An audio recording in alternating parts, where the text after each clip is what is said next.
Hello, Internet, and welcome once again to Techies Talking Tech Tonight. This is the show where we talk about tech Tonight, and pretty much at this point on some random night of the week that we can't necessarily predict when that's going to be. So on tonight's episode, we have we're bringing Modern Warfare back. We're bringing Modern Warfare. So at least on the controllers. We busted out in a convoluted system of parts buying. We are going to bring you the previous version of a brand new game from last week. Last week, The best game from last week, from 15 years ago? 10 years ago? 2003? There we go. 2002? 12 years ago.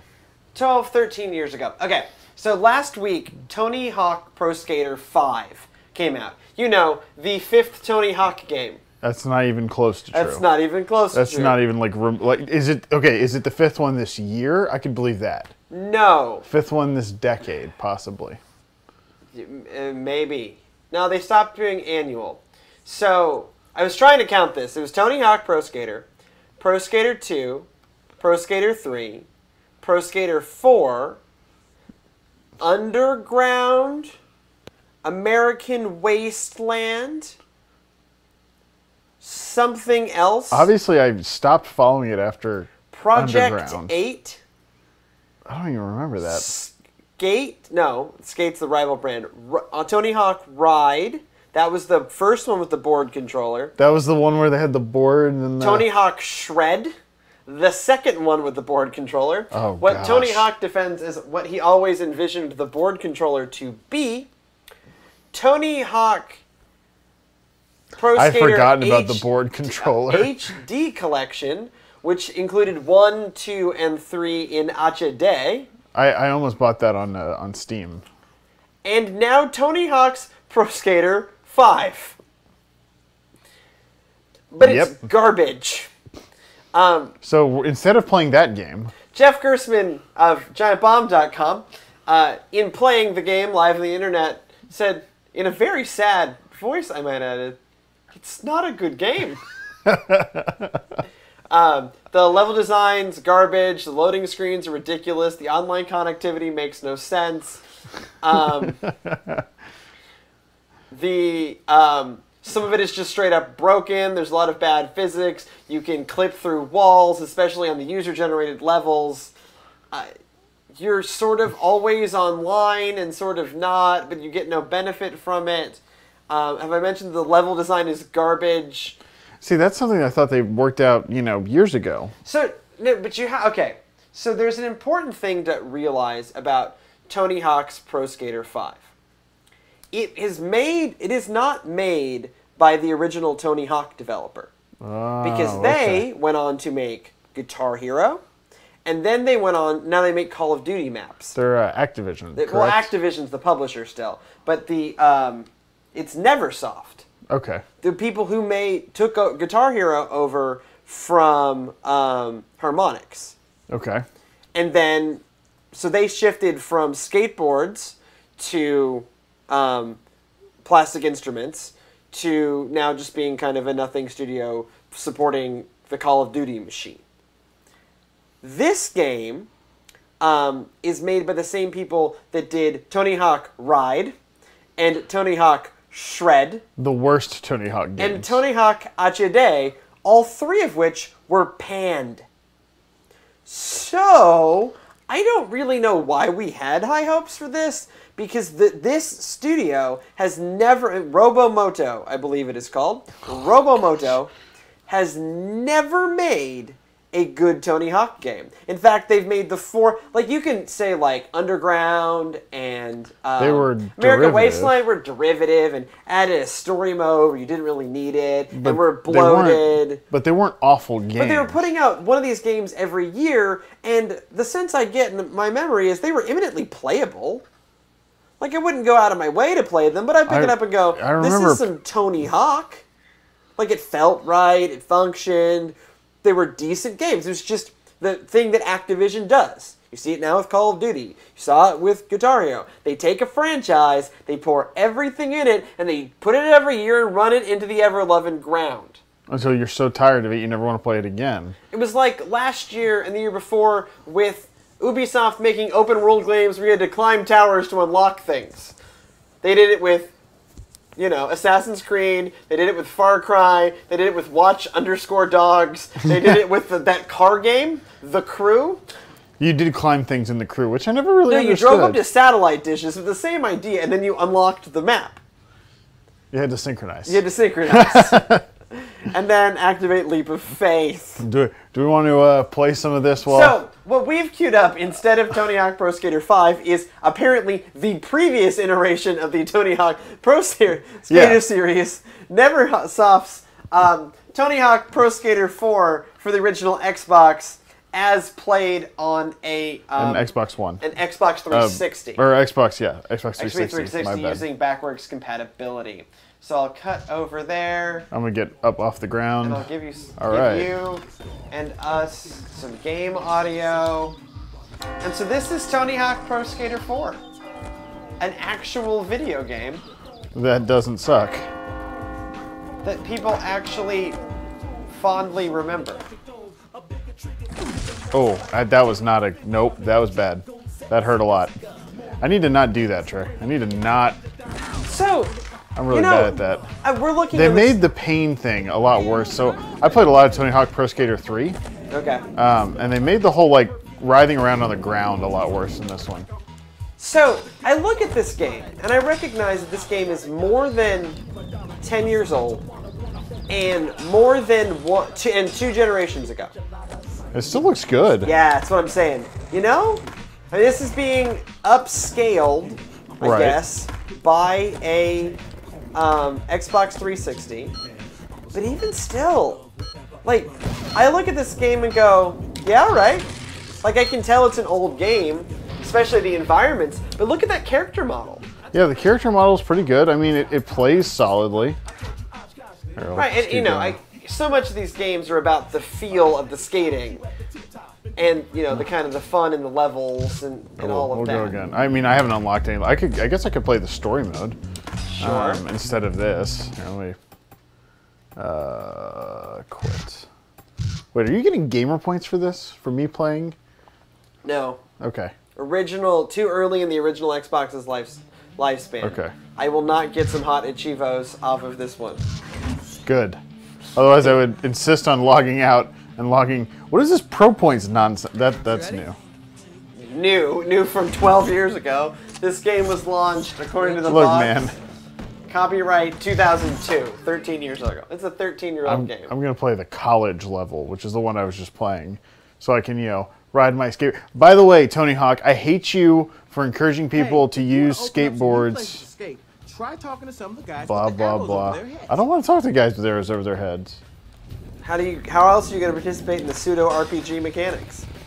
I'm not going to. I'm going to skate. It's a Tony Hawk game, after all. Also, how do you stop in a Tony? How do you? I don't look at me. I don't understand the premise of that. That was something that they added between 3 and 4. I mean, seriously, looking at this game, they should have just up-resed it and re-released this. They already did that with the first 3, and it didn't go very well. Right? I mean, I just think they have the wrong developer. Now, and I think even Activision knows that this is pretty bad. For instance, they didn't send copies for review to professional reviewers. Ooh, that's when they know it's bad. They only send it to streamers who have more views than we do. I would play an awful Activision game for free. Only from the condition that I didn't have to say anything nice about it. Yeah, if I had to say something nice about it. I think the idea was that we would drive hype. So instead we're playing a 13-year-old Activision game that I bought used. That one really hurt. I don't understand how the score in this works. I don't understand what... Now, one thing I will say about this Tony Hawk and the new Tony Hawk, the next iteration of the series, 5, is the soundtrack's good. I mean, the soundtrack has always been essential. Apparently, Tony Hawk had a hand in the soundtrack personally. Really? I didn't know that. He did a big interview piece with Danny O'Dwyer And apparently, like, he was really involved in these games. I'm currently trying to figure out how to talk to the dude. Presumably there's a button press. Hey, New what's up, goal. man? I got lucky with this score. Let's see what you can do. Ooh, listen to that studio sound. Got a high score of 40,000 points. You hear that shift in tone? I don't think you're going to get it that way, buddy. Yeah. I did not go the direction I wanted to. God, why did they bother making another one of these? Money, I guess. Okay, we're gonna retry that goal. Cause that How was. long do you? So you have 2 minutes Yeah. to rack up 40,000. Yep. Grinding's usually the way. Oh yeah. Well, it's stringing together things is Yeah. the way. Well, right. Combo. Yeah. It's all about the sick combos because you can tack on something like a kiss the rail, or if you can jump on like grinding between one thing and another. Yeah. Usually that's where you get the sick points. And not crashing. Well, that helps too. But if you do too much of one thing, it'll devalue it. Yeah. Interesting. So that's something that they had in previous iterations of the Tony Hawk franchise, which was really good because it made it so if you were really good at one trick, you could bank on that one trick for a little bit, but then you had to do something else. Otherwise, it would just keep devaluing it. So even there's if some built-in variety, variety to the gameplay. So yeah, let me see if I can get a couple going here. I mean, I'm not actually doing that well right now. I mean, and these kinds of one of the reasons why Tony Hawk died out wasn't even because of Tony Hawk. It was because there were so many different games that also did this thing, right? So there was the Skate series, which was actually a really reliable competitor. There was like professional surfing games and wakeboarding games and Dave Mira BMX and all of these. Oh, that's right. I forgot about the BMX stuff. BMS Triple X, remember that one for the GameCube?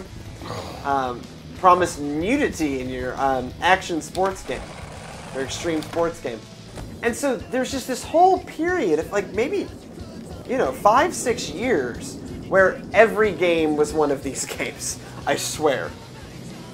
Everyone had one. It's like the Rock Band. Well, then Tony Hawk tried to distinguish itself by doing. Oh, that was bad. Story modes and. Well, and also adding like dumb plastic stuff. Right, but that was to go along with the plastic music craze. I mean, for a long time, there was just all of these extreme sports games. Some of them were all right, and often they would find a star of that sport, even the surfing games. And yeah, even though you never would think of a star of that sport. Well, they picked a female surfer, I believe. For obvious reasons. Apparently, she could really surf. I'm sure that's why they picked her for her own game. I appreciate her skill as a surfer. And Activision, or whoever, the publisher was on the other hand, I make no claim. There was even a Razor scooter game that wasn't bad. I forgot about that one. That was an awesome game. Yeah. That was legitimately a really dumb. So that's like the Goat Simulator of the past. Yeah, I mean there was more game than Goat Simulator. Goat Simulator is not really a game, but is stupid fun. It is stupid. I fun. own Goat Simulator for the record, so we could do that on one of the shows. Yeah, we should. We should check back in on it because I know they made some changes. At first, it wasn't exactly what people thought it was going to be, and I think that was part of the problem. I'm not going to get 40,000. That's a high score. You just got to pull some more sick tricks. You just got to be sick. You got to put on a clinic and other phrases like that. And other phrases. I gotta put on my Vans. Yeah, lace up my, or I guess I would not lace up my Vans. You would not. Periodically, I check in on the X Games just cause, and I learned a whole lot of interesting words, and then I stopped watching the X Games for the rest of the year. Because it's the X Games. Well, one of my favorite events in the Winter X Games is where they, you know how that you do motorcycle jumping? They do that with snowmobiles. Oh yeah, that is really stupid. And periodically, like, people get killed. And I think I saw one competition where a guy did end up dying. Look, I mean, at some point, at some point, you end up flipped upside down with the snowmobile above you. And you really wonder why it is people die in that sport. What I don't understand is how do you practice that sport? A lot of visualization, I'm sure. Well, now it turns out there are foam pits. and you jump them over foam. I've researched this. It's the same thing I used when I was a gymnast for tricks that could break your arm if done over mats. They've just expanded it for you and your ski-doo. My ski-doo? Ski-doo. Is that the technical term? That's what the Canadians call it. Look, okay, Canadians have weird words for a lot of things. No, for us, ski-doos are wave runners. We think of ski-doos as watercraft. For the Canadians, where it's frozen all the time, they think of them as... That was good. 10,000 right there. It's a brand name, but they also make snowmobiles. Oh, that was almost awesome. Did you see me jump from that one to the other? Yeah. See, I've never been good at like... You're closer than you were, though. I always have the problem of overcorrecting whenever I'm grinding. Yeah, me too. I could never master that. Like, you can never master grinding? yeah. We'll talk about that after the show. You know, I know this is not exactly a safe for work or a family-friendly podcast, but we probably should keep that one off the podcast. I'm just saying. Sick melon 540. See, if I misjudge the distance, I'm screwed. You KO'd into some stairs. I did. This is the strangest looking college I've ever attended. I know. My college did not have half pipes. None of mine did, as far as I know. It's been a long time in school. I've never seen one that quite looked like this. Ooh, sweet. Oh, wow. You did make it, but you made it more so.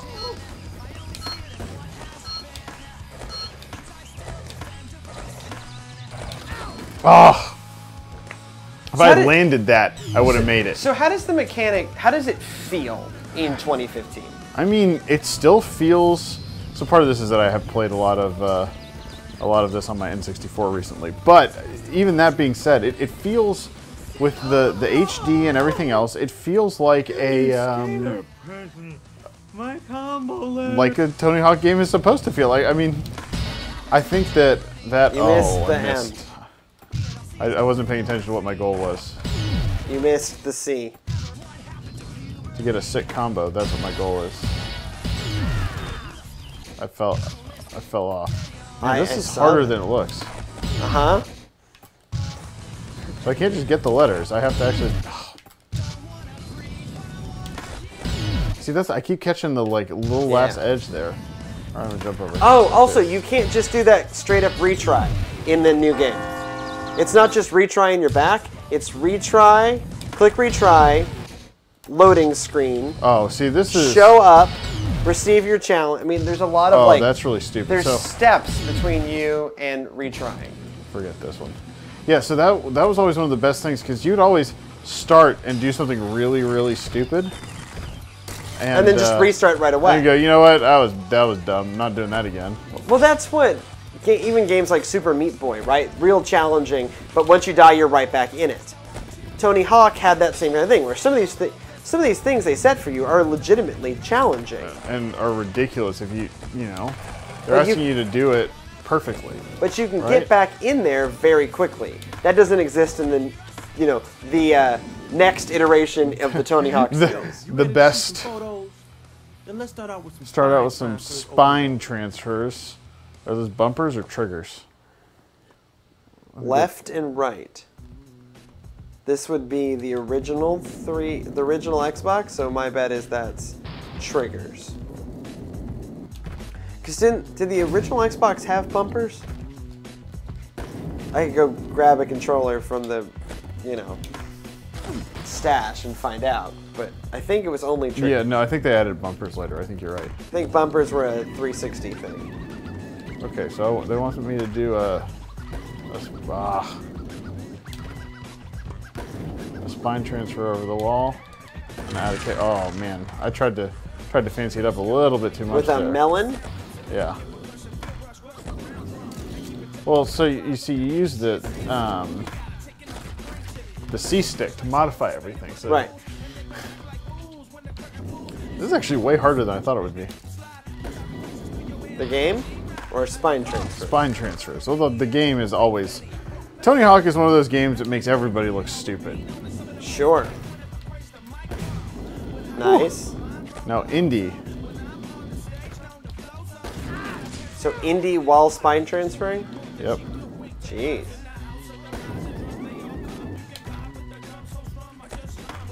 That was a melon. Apparently. Apparently.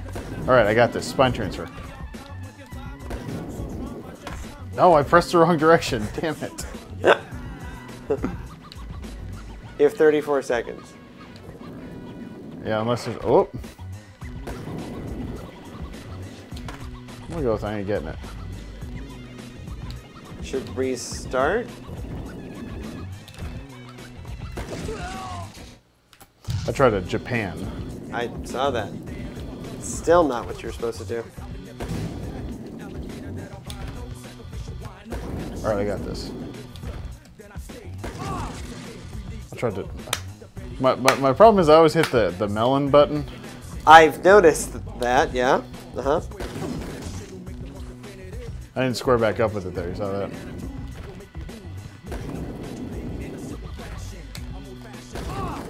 I just kept spinning. You make it look so easy and effortless. Oh, what can I say? True artistry makes it look easy. I have a talent. That was a heel flip, not a kick flip. I think you broke your leg.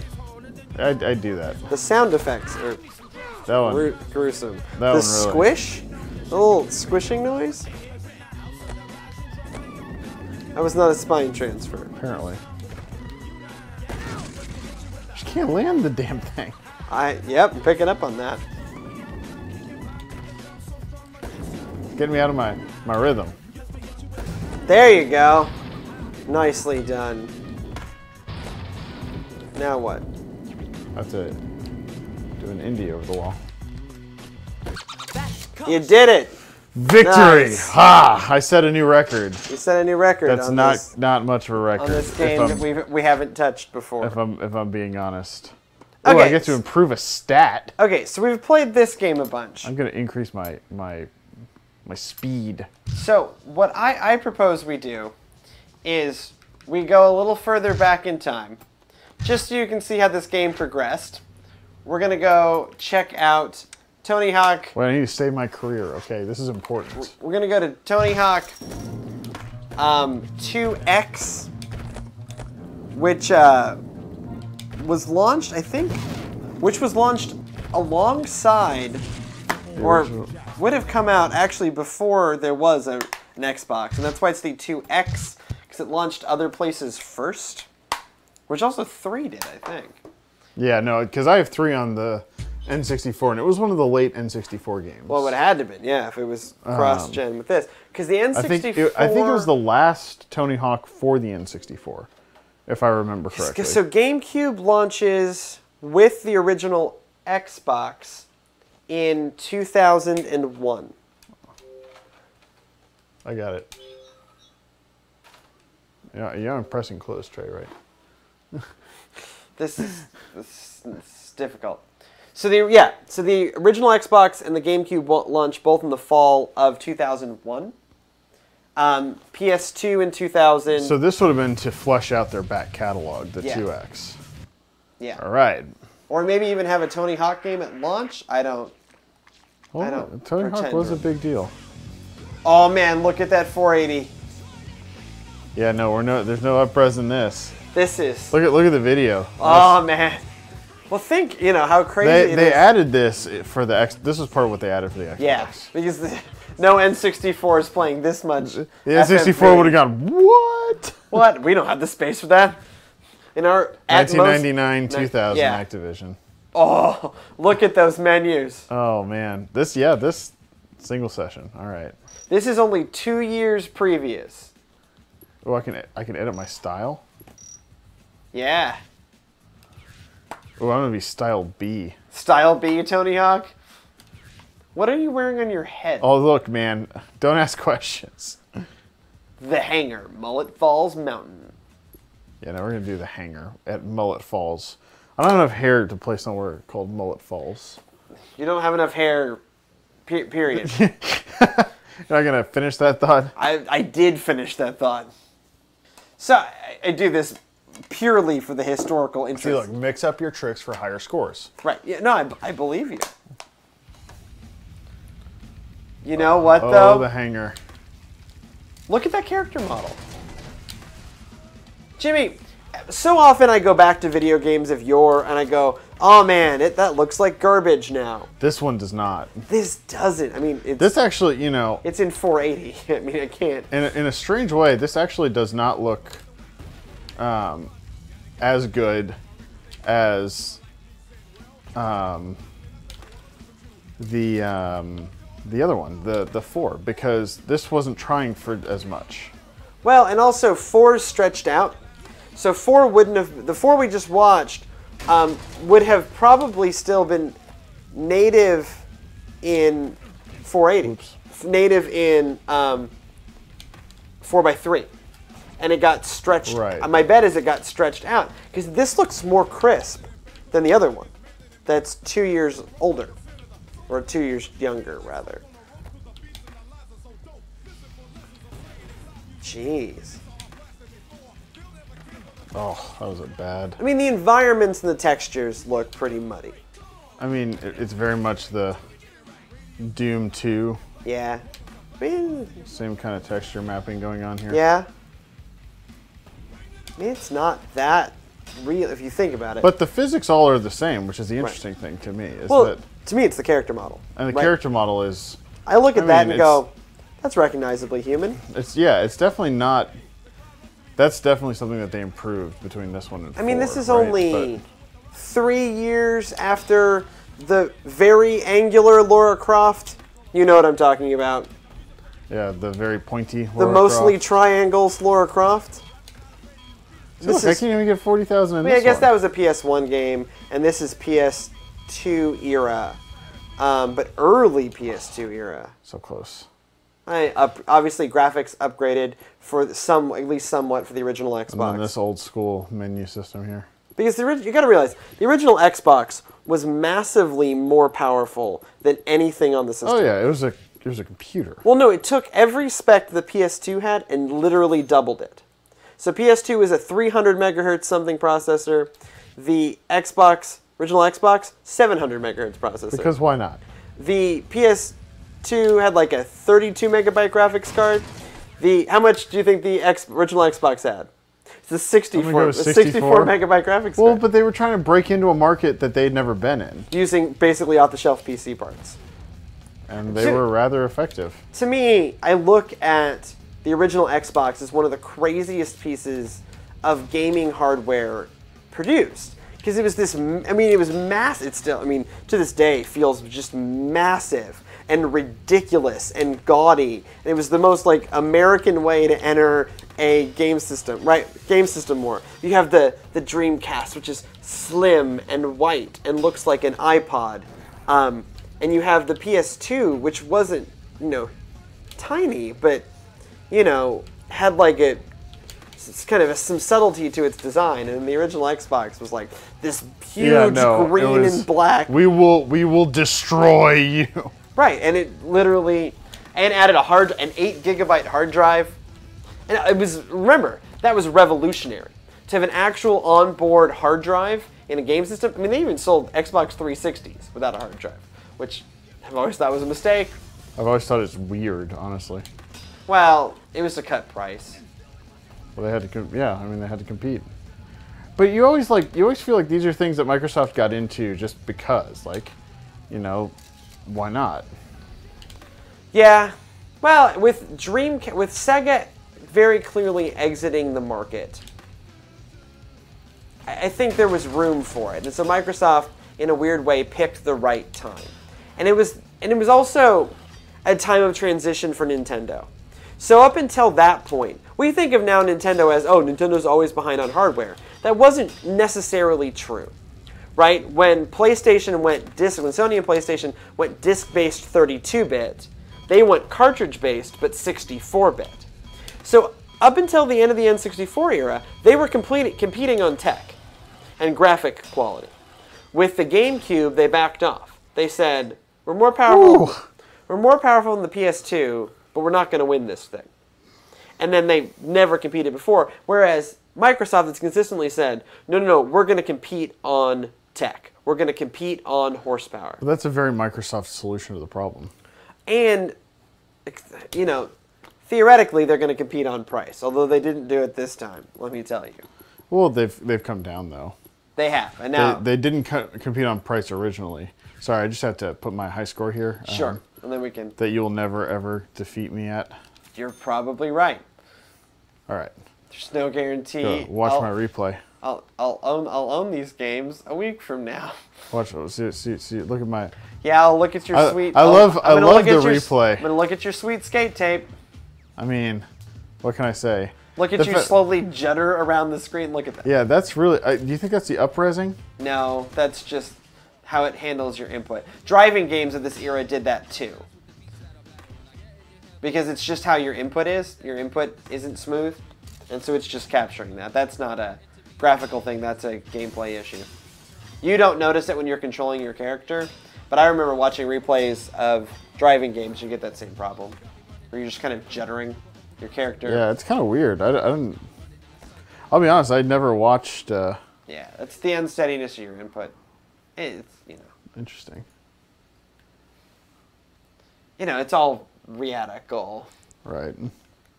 So Jimmy, you had a question you wanted to pose.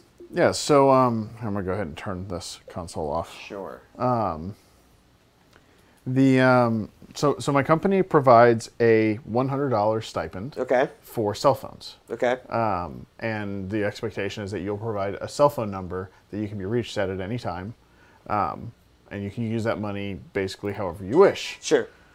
So I've thought of a couple of different ways to try to handle it, and I'm not exactly sure which one's the best. So the couple of ways I've kind of sussed out in my head are, you do the logical thing that everyone's been doing for years, which is you buy another cell phone. You have two phones. Or you just have your work phone as your primary phone, right? So you don't have two phones. Sure. You have one company-provided cell phone. Either whether that's the company provides it themselves or the company subsidizes it or whatever. Right.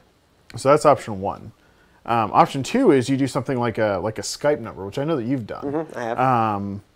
So I've actually done both of these things. Right? Where it's a call out, right? And you had the Lumia 1020. Lumia 1020, and then you also could do something like a Google Voice, right?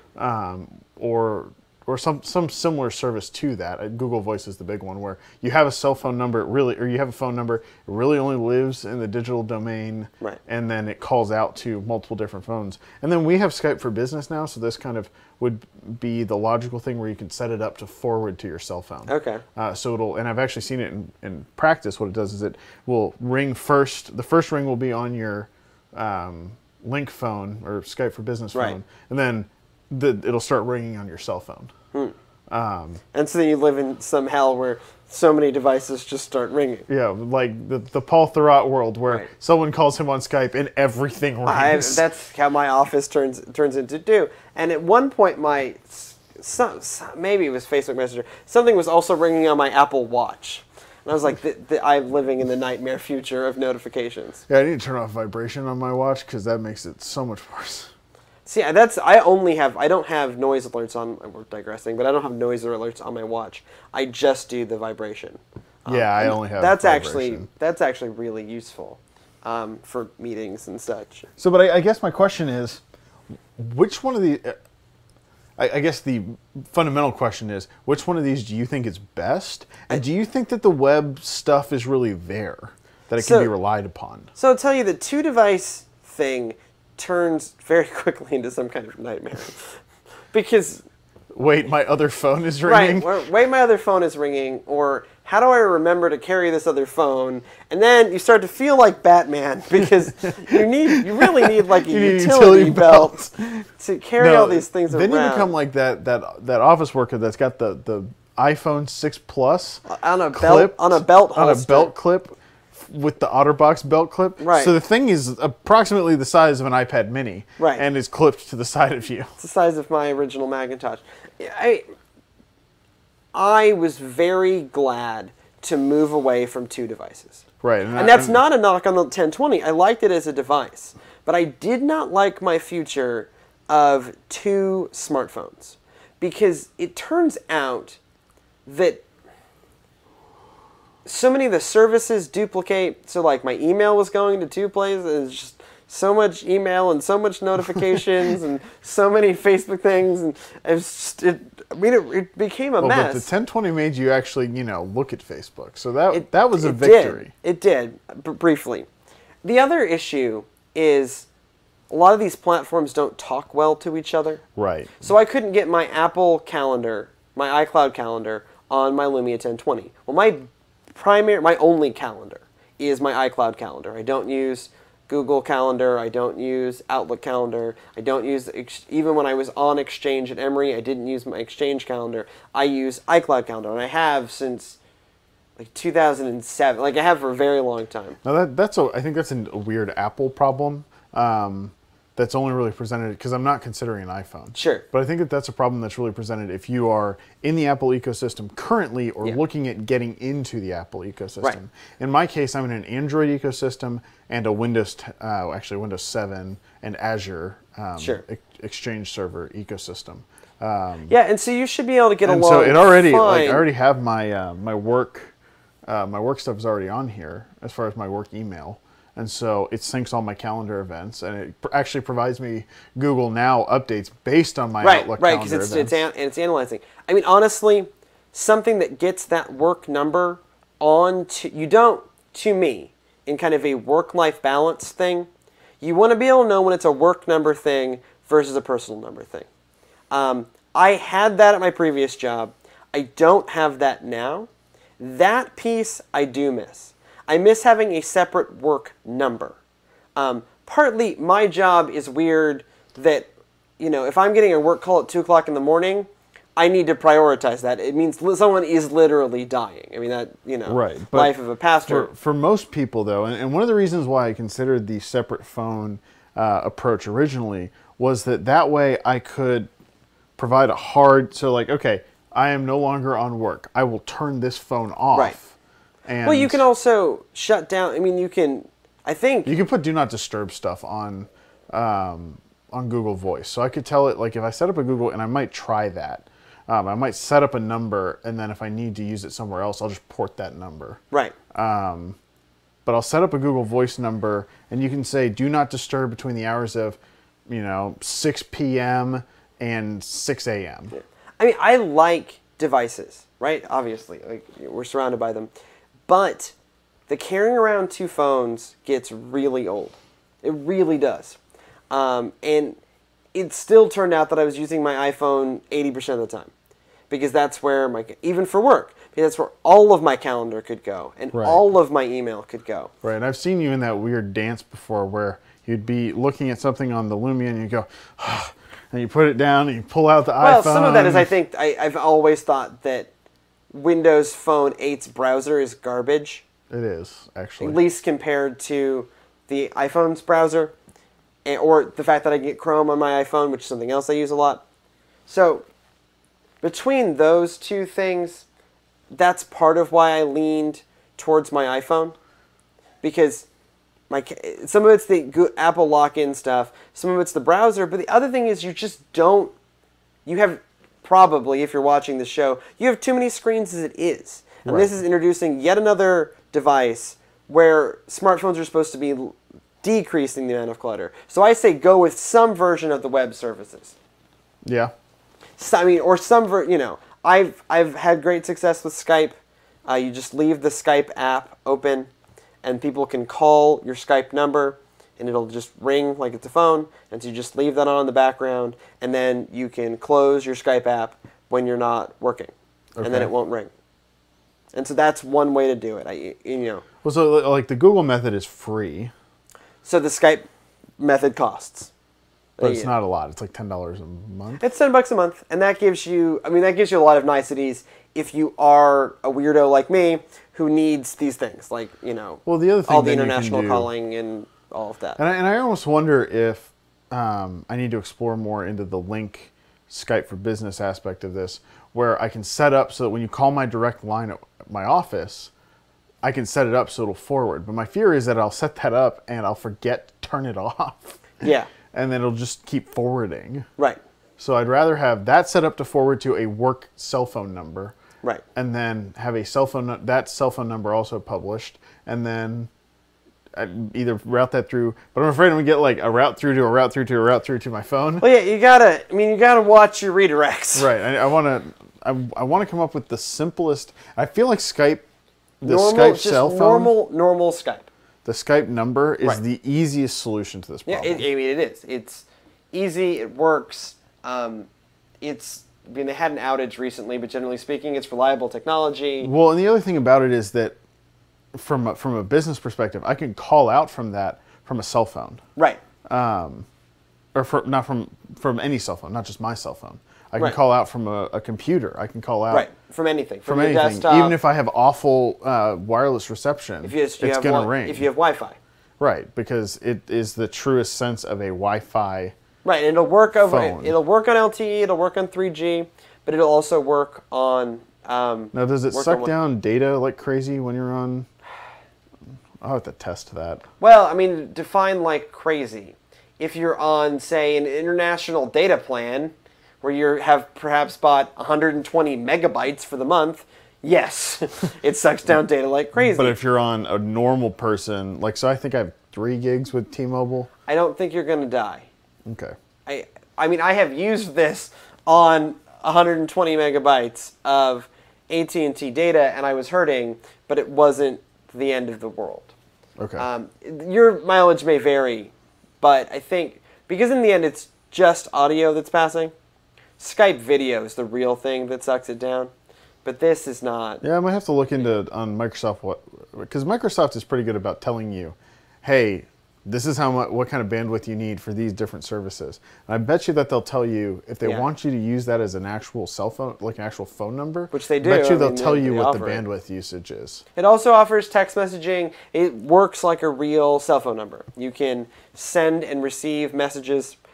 Excuse me. The other thing is I can do this really crazy thing where I use my Lumia 640 as my second phone. Yeah, if but I you're- really wanted to. But then you're still trapped in that Yeah, I two device loop that ended up being very unsatisfactory for me.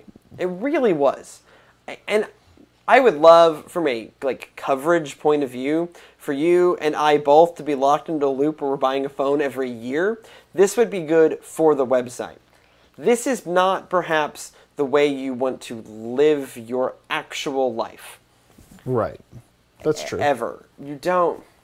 I mean, when you set down both of your phones on the table, you look like a very important executive.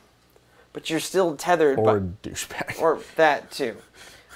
Or that strange brief future where I was carrying 3 phones. Where you had the Lumia, Yeah, the iPhone, and the Asha. And the Asha. Yeah. The Nokia, the Asha. That was Brazil. I had the Lumia, the iPhone, and the Asha. This was only a week, but I was living in some post-apocalyptic future where I was handling our in-country Brazil contacts on the Asha.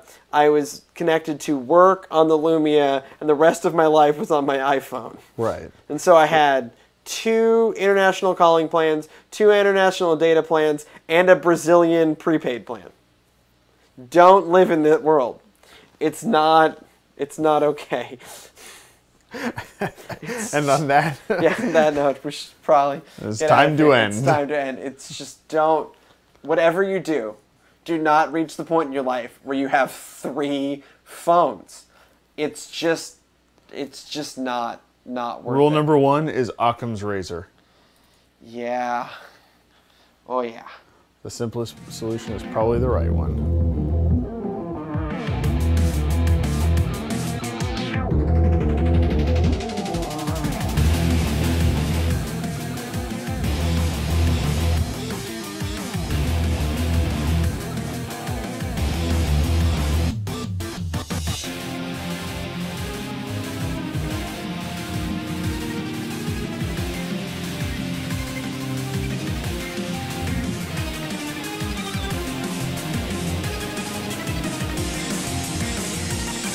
Final. Asterisk 3. What can I say? I think you had the right pitcher for this one. Yeah, this one. You gotta put it down. They've been oh, who are they going to put in? They're putting Keuchel on limited rest? And they went, yeah, it's all or nothing. Oh no, he may not be available for the next. He will be available for the next series. What I said was, you put him in, but he's going to hit a point before 100 pitches, or he's just going to go downhill. Even Sal's Keuchel, I mean, he's pretty. He can last. Like, he's got some stamina. Right. Well, but that's where like you use him as far as you can, but you don't overwork him if you're going in with a